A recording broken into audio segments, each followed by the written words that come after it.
Previously on Corey's Reviews.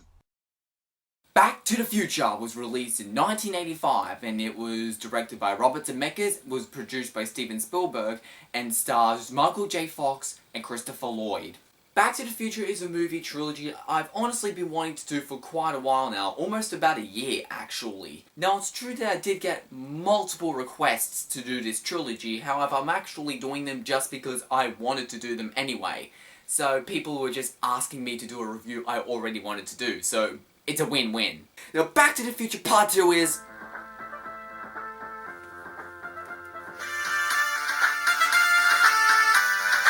Sorry, I can't have to take this. Hello? Is this Corey from Corey's Reviews? Wait, who is this? Never mind that now. Are you available? I don't know, I'm kind of in the middle of recording a video. I don't care. Meet me in the park, now.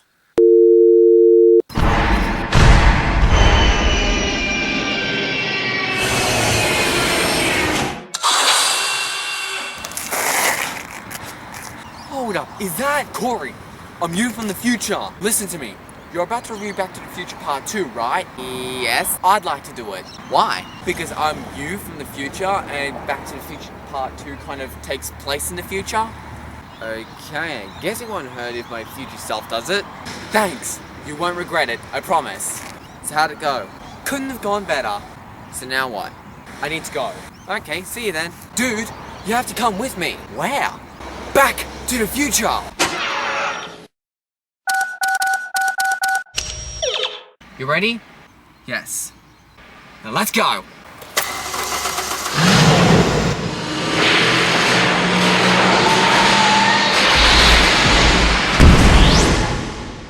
Alright, we're here, so where do you need me to go?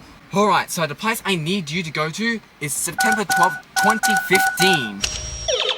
September 12th, 2015, that's the day I reviewed The Terminator back on my Supersonic Corey channel. That's right. Supersonic Corey needs to review Back to the Future Part 3.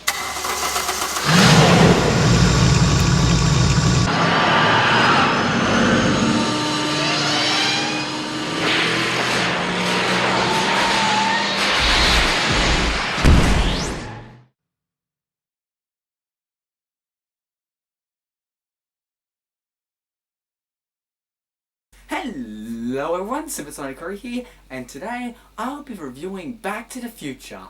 Now, Back to the Future is a wonderful movie because... Supersonic Corey, I have a message for you. Hey, excuse me, what's wrong with you barging into my bedroom without coming up with any knock system or whatsoever? You're completely interrupting me. I'm in the middle of making a video. I said, I've got a letter for you. Bye. Yeah, it's probably not important. So anyway, Back to the Future is a great movie because... Oh, what does it say?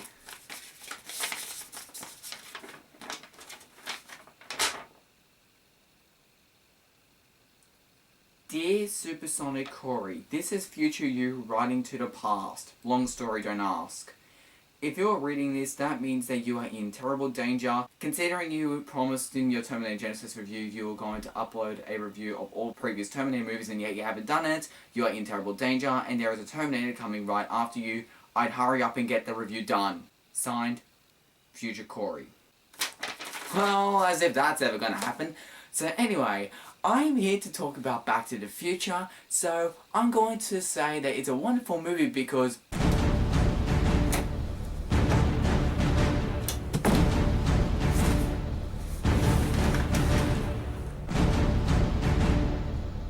Seriously, what is with you guys barging into my room like that? Don't you know about courtesy or anything? I suppose you want a Terminator review and everything, don't you? Affirmative. Oh, I was just kidding. Okay, I promised I was going to do it, but I never said I was going to do it in my next video. I was going to do it, maybe 1 or 2 years later or something, but I was going to do it.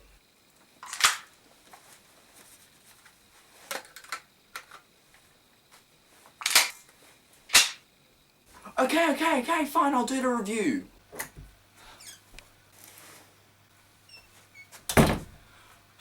Am I in the right year? September 12th, 2015. Yes, I'm in the right time. Supersonic Corey, I need you to... Whoa, how did you get here exactly? How did the posters behind you on the walls just change?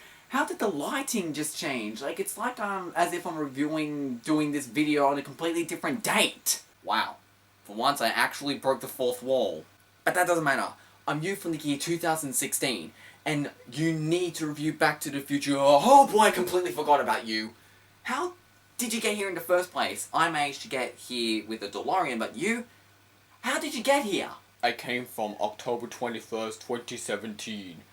I was awakened, and I felt a disturbance in the space-time continuum, and being a T-800 myself, I come to realize that some YouTuber didn't decide to review the Terminator movies like he promised. Oh no, my 2017 counterpart must have accidentally activated you after dropping him off. And considering you are a Terminator, naturally you love the Terminator movies, and so you go back in time to traumatize Supersonic Corey to review the Terminator movies.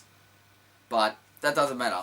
Corey, despite the fact of what this guy says, you need to review Back to the Future Part 3. It is essential that you review Back to the Future Part 3. You want me to review Back to the Future Part 3? I haven't even reviewed Back to the Future Part 1 or 2 yet. Don't worry about that, I have. You may have, but I haven't. Oh boy, how do I explain this without confusing anyone? Okay, let me try and explain this to you in English. I'm you from 2016, and in 2016 I decided to have a Back to the Future marathon, and so I decided to review Back to the Future Part 1. After reviewing Back to the Future Part 1, I was then visited by my 2017 counterpart. So, Corey from 2017 came because he said that since Back to the Future Part 2 took place in the future, 2015, that meant that my future self had to review Back to the Future Part 2, since Back to the Future Part 2 takes place in the future. And since most of Back to the Future Part 3 takes place in the past, I need the past self to review Back to the Future Part 3 in order to keep the space-time continuum in check. Alright, so let me get this straight. You're present Corey, I'm past Corey. Present Corey reviews Back to the Future because Back to the Future took place in the present. Future Corey reviewed Back to the Future Part 2 since Back to the Future Part 2 took place in the future. And you want past Corey, which is me, to review Back to the Future Part 3 since Back to the Future Part 3 takes place in the past. Yes! Alright then, I'll review Back to the Future Part 3. But this guy just made me review the Terminator. I haven't done it yet, but he's aiming a gun, and if I don't review the Terminator, he's going to blow my head off. So, what do I do about this guy? Oh. Him? Oh, don't worry about him.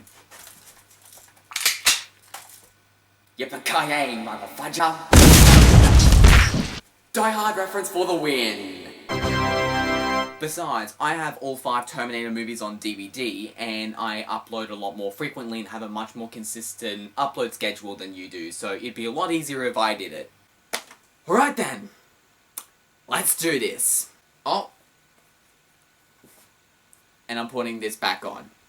Back to the Future Part 3 is obviously the 3rd installment in the Back to the Future trilogy. This one, just like the last one, takes place immediately after the events of the second movie. Dr. Emmett Brown is now stuck in 1885, and Marty is stuck in 1955. So Marty and 1955 Doc Brown work together to restore the time machine and go back in time to 1885 to rescue Dr. Emmett Brown. However, after arriving, Marty accidentally rips out the fuel engine in the DeLorean, and so Marty and Doc Brown have to work together to find some way by using 1885 technology to get the DeLorean and themselves back to 1985 and eventually destroy the time machine. And for those who didn't already know, which probably most of you do, but Back to the Future Part 3 is the final installment in the trilogy. And just like the first 2 movies, Michael J. Fox and Christopher Lloyd as Marty McFly and Dr. Emmett Brown respectively are, once again, the best thing about this movie. And it's just great to see these iconic characters again for the 3rd time. They're entertaining, they're fun, they were born to do these roles, and I'm glad that they were able to get together for a 3rd time for the conclusion of the Back to the Future trilogy. And again, just like the first 2, this movie is incredibly entertaining. There's a lot of great funny moments. This movie's just fun, it's upbeat, and it's definitely a lot more upbeat than Back to the Future Part 2. And one thing I really have to give credit about this movie is the really well done stunt work in this movie. Now, the first two movies were mainly science fiction traveling in a car. However, this movie, there are some pretty death-defying stunts, and I'm almost talking about stuff that Tom Cruise does in the Mission Impossible kind of stunts. You guys probably know about that scene in the movie where Marty ends up getting wrapped around by a rope and starts getting dragged across the ground, and then eventually he gets a rope tied around his neck and starts to be hanged, and he's holding and choking like that for several seconds, and it isn't until Dr. Emmett Brown shoots the rope down when he's able to catch a breath. And one thing that I don't think a lot of you guys are aware of is the fact that that stunt is real, and there's no faking it or anything, but they were actually hanging Michael J. Fox in the role, and I think they should have taken more safety precautions, because when he was giving that facial expression and like that choking, acting and all that stuff on screen, he wasn't acting. He really couldn't breathe. I would rather climb the Burj Khalifa any day than ever do what Michael J. Fox did in that scene. Because if they were 1 second too late, they would have killed Michael J. Fox. I just find it very mind-boggling that there were some very dangerous stunts done in this movie. One thing I'd also like to talk about this movie is the romance, and to be fully honest, I honestly don't know how I feel about the romance. It's cute, it's funny, it's just charming, it's entertaining, and it is pretty funny slash self-contradictory slash hypocritical that Dr. Emmett Brown mocks and makes fun of falling in love and how it's not scientific and he will never fall in love, blah blah blah blah. And about 2 scenes later, he falls in love. And I can tell that you're supposed to laugh at that because it was intentional, that was supposed to be funny and ironic, as well as a good subplot to keep the movie going. On the other hand though, it's a sappy romance that just distracts from the story, as well as being really cliched and just taking away from the Back to the Future feel. And when I really think about it, I think I'm in that second half. Because that is one of the main things I would like to describe as far as the romance slash relationship goes between Emmett Brown and Clara in this movie. Cliche. It's basically your typical romance when they start, where they just click and they instantly fall in love and they just love each other and they spend time together and they have scenes together when they start to develop, and then towards somewhere in the second or third act, then they suddenly break up after a misunderstanding, cliche, only for one to come back after each other. Let's just say it's predictable and it's cliche and it's boring. Okay, boring might be a strong word, but the first two definitely. Now before any of you go on saying, but Corey, they had romance in the first movie. Yeah, now the romance worked in the first movie because they did a very original idea. Having the idea of Marty McFly come into the past, and Marty's mother as a teenager falls in love with her future son, unaware of the fact that he's her future son, and so she's falling in love with her son, basically. And they used that for laughs, and it's very original, I've just never seen that before. I've never seen that being done before, or even after Back to the Future. And throughout the whole movie, she's trying to get Lorraine to fall in love with George McFly instead of himself. So those two aspects make it a very original romance story. This is basically like every other romance you've ever seen, and it's very cliche. I like how the character arc with Marty has been officially concluded by not letting people call him names. I like how they wrap that bit up. Now, I'm going to be completely honest. In my honest opinion, I think that Back to the Future Part 3 is by far the weakest film in the trilogy.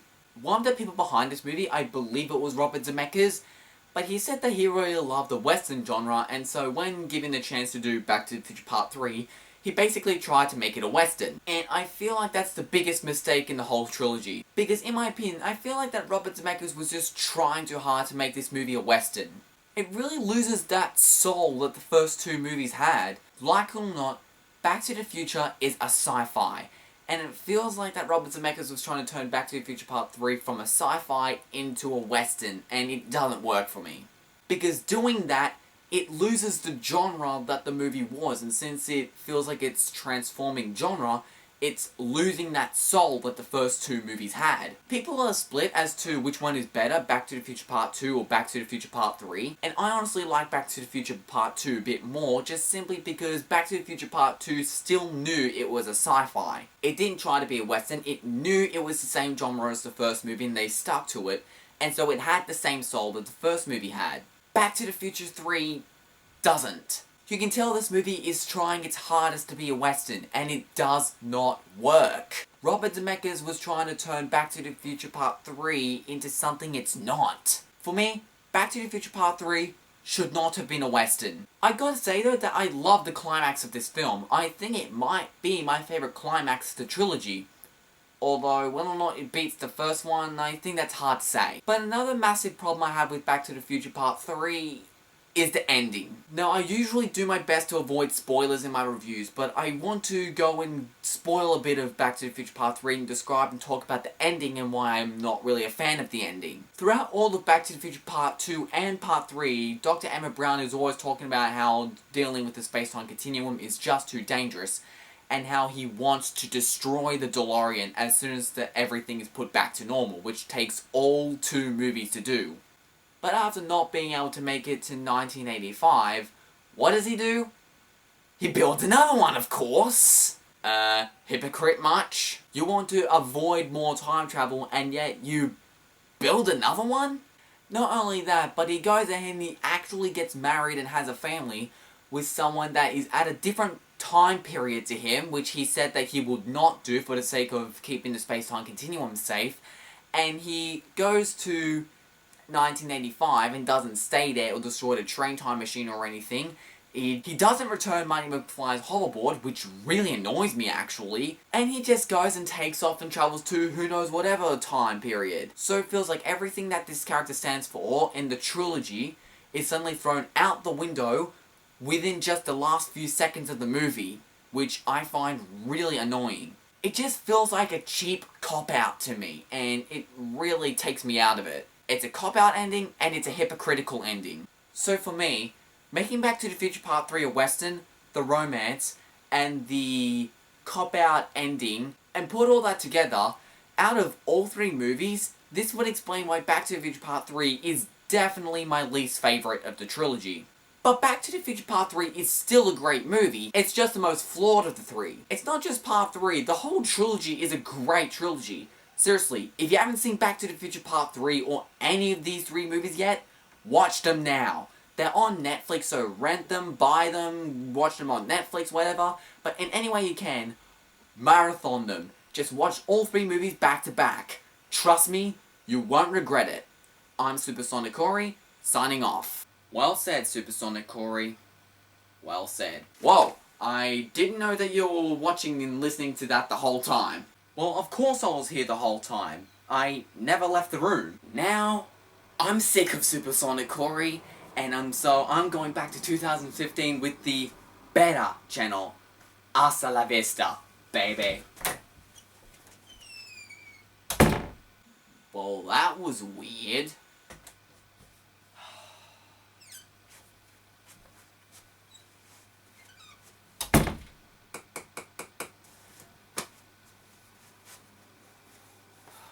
Please tell me I'm back in home.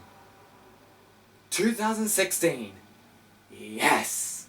The space-time continuum has officially been restored! Hi there. Nice to see you. Now can you review the Terminator movies? Oh, come on! Are you serious?